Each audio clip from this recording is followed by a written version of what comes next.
Assalaamu calaykum akhyaarta.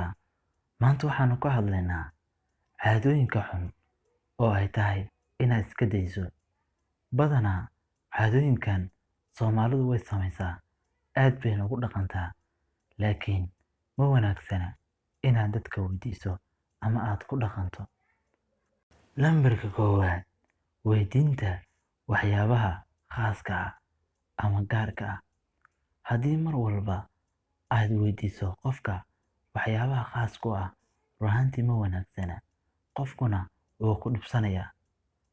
Badanaa Soomaalidu dadka waxay weydiiyaan ama ay ka wareystaan waxyaabaha asaga gaarka u ah ama asaga khaaska u ah, sida familkiisa, reerkiisa, shaqadiisa. Waxyaabaha noocaas oo kale ah ma wanaagsana inaad qofka weydiisid. Mar walba qofku wuu kugu dhibsanayaa, isagoo diidaya inaad ogaatid noloshiisa dhabta ah iyo xaaladda uu ku sugan yahay. Marka iska ilaali caadada noocaasa inaad leedahay ama aad samayso.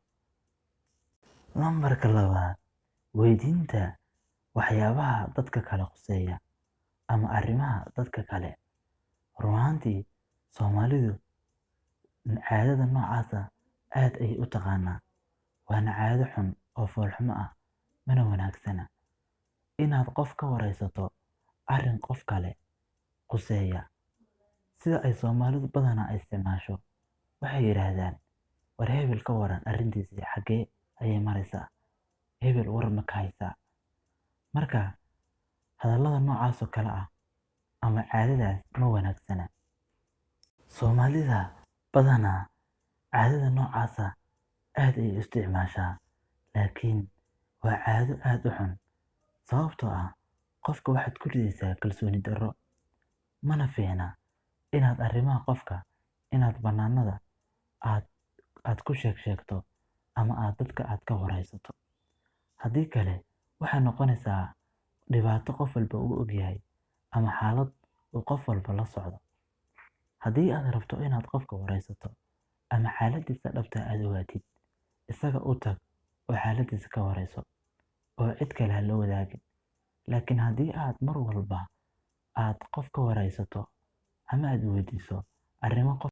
Lambarka saddexaad waa hadallada aan munaasabka ahayn. Badanaa Soomaalidu waxay yiraahdaan hadallo aan munaasib ahayn, sida qofka uu jooga meel fagaare ah ama meel public ah ayay waxay weydiinayaan hadallo aan munaasib ahayn. Marka ma wanaagsana hadallada aan munaasibka ahayn. Hadalku wuxuu ku wanaagsan yahay meel uu munaasib ku yahay, ama hadallada macnaha waxaa jira hadal aan meel walba lagu sheegi karin ama qofka aan lagu dhihi karin. Marka Soomaalidu badanaa hadallada aan munaasibka ahayn aad ayay u yaqaanaan, sababtoo ah waa isku mid. Qofka hadduu joogo gurigiisa, hoteel, mataqaanaa meeshuu raba ha joogo, waxay weydiinayaan hadallo aan munaasib ahayn. Marka hadallada munaasibka ah iska ilaali, waa caado xun.